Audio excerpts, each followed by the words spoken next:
Each boy and every girl dash dash best there. Each और every का combination होता है, अतः यहाँ पर हेल्पिंग वर्ब ईज आएगी, आर और हैव नहीं आएगा। तथा सीक्वेंस ईच एंड एवरी का है, एवरी और ईच गलत है। Dash dash students are good there, तो हर हमेशा जो है वो ऑल द होता है, कभी भी द ऑल नहीं होता है। दूसरा स्टूडेंट्स वहाँ पर प्लूरल हैं, इसलिए ऑल द सही है।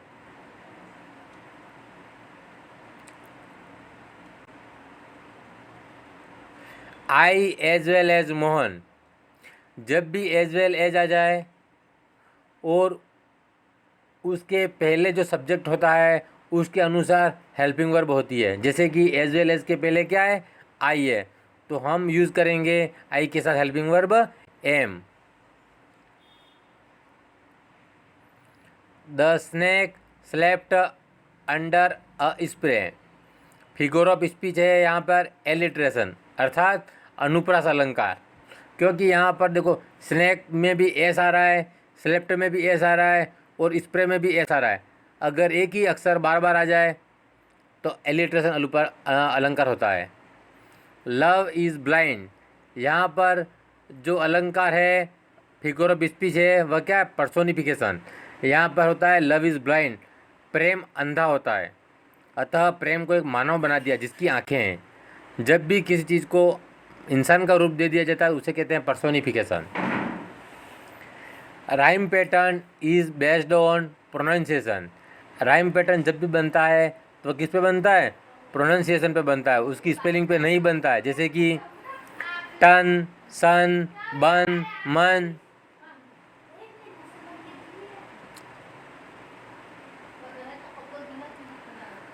नोबडी के साथ हर हमेशा हेल्पिंग वर्ब सेल का प्रयोग होता है और यहाँ पर सेल एक मॉडल है तो मॉडल के रूप में भी सेल का प्रयोग होगा। Nobody play here.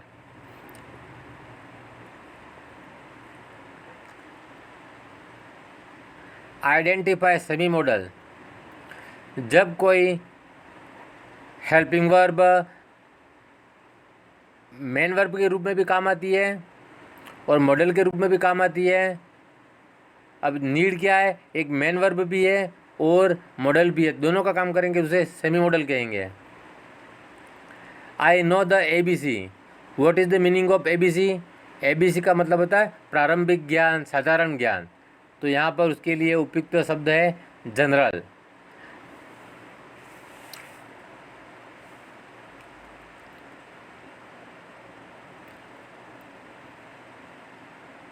हेमरसिया is a part of, hamartia क्या होता है, एक ट्रेजेडी का पार्ट है।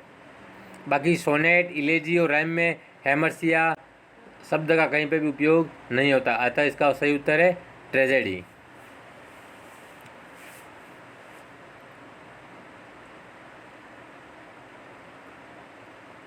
Sonnet has dash dash 14 lines, जो भी सोनेट होती हैं वह 14 लाइनों की होती हैं और यह सोनेट भी 2 भागों में डिवाइडेड होती है, अतः हमारा सही उत्तर है 14 लाइन्स।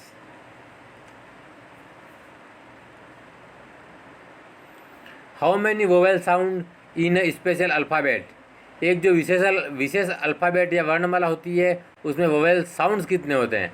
वोवेल तो 5 होते हैं लेकिन वोवेल साउंड्स कितने होते हैं? 20, जिन्हें 2 भागों में बांटा है, डिप्थंग और monophthong. Identify phonetic sound of T, अब टी है तो हमारा टी का टी आई के बाद जो 2 बिंदी लगी हुई हैं वह जब भी बड़ी ई होगी उसके बाद 2 बिंदी प्रेशर करने के लिए यूज़ करते हैं, तो हमारा सही उत्तर है टी फर्स्ट नंबर में। Identify phonetic sound of yes, जब भी फोनेटिक में यस आ जाए तो वहाँ पर वाई की जगह जे का यूज़ होता है, तो हमारा वाई एस तो होगा नहीं, उसके बदले होगा JES, यस, न कि यस होता है। Identify phonetic sound of mute, mute, म के बाद य का उच्चारण आ जाए तो हमें जे का उपयोग करना है, जैसे कि थर्ड नंबर पे अपना है वो सही है म्यूट, और लास्ट में ई हट जाएगा। What is the full form of RP in phonetic language? जो फोनेटिक भाषा होती है उसमें आरपी का मतलब क्या होता है? रिसीव्ड प्रोनाउंसिएशन, अर्थात प्राप्त उच्चारण।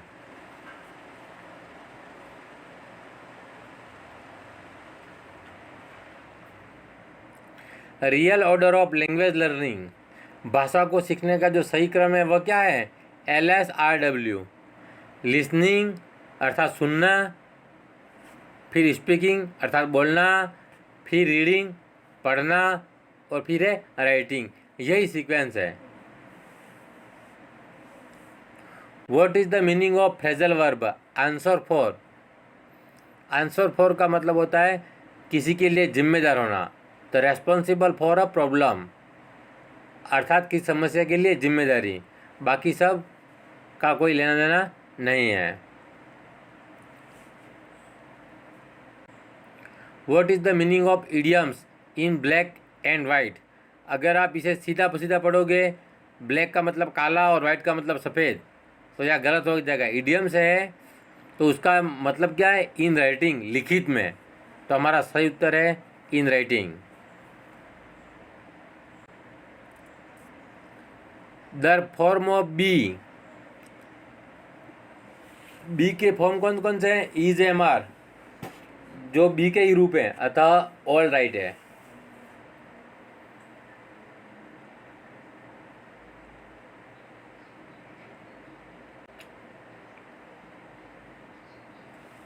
Dash dash method is related to speech is primary and grammar is secondary. तो जो डायरेक्ट मेथड है उसमें क्या होता है कि सीधी अंग्रेजी सिखाई जाती है, बोलना, अर्थात स्पीच वहाँ पे प्राइमरी है और ग्रामर वहाँ पे सेकेंडरी है, ग्रामर का स्थान बोलने से कम है। Which method is called Prussian method? तो जो ट्रांसलेशन ग्रामर मेथड है उसे पेरुशियन मेथड के भी नाम से भी जानते हैं, क्योंकि उसमें प्रत्येक लाइन का ट्रांसलेशन किया जाता है और ग्रामर की एक अलग से बुक होती है, उसमें से ग्रामर सिखाई जाती है। डायरेक्ट मेथड जनरेट, जो सीधी पद्धति होती है वह क्या पैदा करती है? यही तो कॉन्फिडेंस पैदा करती है। जैसे कि अंग्रेज हमसे बहुत अच्छी अंग्रेजी बोलते हैं, भले उनको ग्रामर नहीं आती है, वोकेबलरी, उनकी वोकेबलरी डायरेक्ट टू डायरेक्ट होती है, तो जनरेट होती है। मदर लैंग्वेज, जो उनकी मातृभाषा है, वह भी बढ़ाती है। तो यहाँ पे ऑल राइट है। Which is not the principle of teaching? Teaching का जो सिद्धांत है वो क्या नहीं है? अननोन टू नोन गलत है, जबकि होता क्या है? नोन टू अननोन, ज्ञात से अज्ञात की ओर। बाकी सब सही है।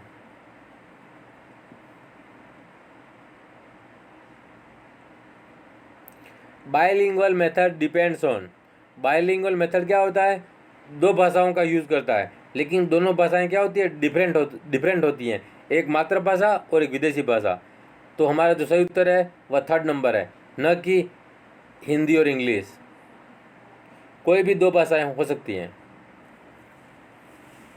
Is India perfect about direct method at present time? वर्तमान में क्या भारत डायरेक्ट मेथड के लिए उपयुक्त है? तो नहीं है, क्योंकि हमारे यहाँ पर जो पहली जो मातृभाषा है वह हिंदी है या फिर कोई क्षेत्रीय लैंग्वेज है, इसके बाद अंग्रेजी है। तो डायरेक्ट लैंग्वेज में क्या है? सीधी अंग्रेजी बोली जाती है। What is not the principle of language learning? जो भाषा सीखने का जो प्रिंसिपल है उसमें से कौन सा नहीं? ऑर्डर तो होना चाहिए, क्रम होता है भाषा सीखने के लिए। इमिटेशन, एक दूसरे की नकल करनी पड़ती है। प्रैक्टिस, अभ्यास भी करना पड़ता है, लेकिन धन का कोई रोल नहीं है लैंग्वेज लर्निंग के अंदर। Communicative language teaching lays emphasis on. जो कम्युनिकेटिव लैंग्वेज होती है वह टीचिंग में किस पर ज़्यादा फोकस डालती है? भाषा के उपयोग पर, क्योंकि कम्युनिकेटिव का मतलब होता है संचार करना, बोलना, तो बोलने में हर लैंग्वेज का उपयोग होता है। इवेल्यूशन, मूल्यांकन शुड बी बेस्ड ऑन, मूल्यांकन किस पे आधारित होता है? वन साइड गोल पे एक तरफा उद्देश्य पे नहीं होता है, दो तरफा उद्देश्य पे भी नहीं होता है, टोटल गोल्स सार्वभौमिक उपलब्धि पर होता है, ताकि बच्चे की आध्यात्मिक, सामाजिक, नैतिक सभी पक्षों को लेकर होता है। Remedial teaching is based on, जो उपचारात्मक शिक्षण होता है वह किस पर आधारित होता है? मूल्यांकन पर। जो मूल्यांकन प्राप्त होता है उसके आधार पर बच्चे की क्या की जाती है? उसे रेमेडियल ट्रीटमेंट दिया जाता है, उसकी रेमेडियल टीचिंग करवाई जाती है। तो इस तरह आज हमने लैंग्वेज, जिनका सेकंड ऑप्शन है, उस टॉपिक को अभी आज हमने पूर्ण कर लिया है।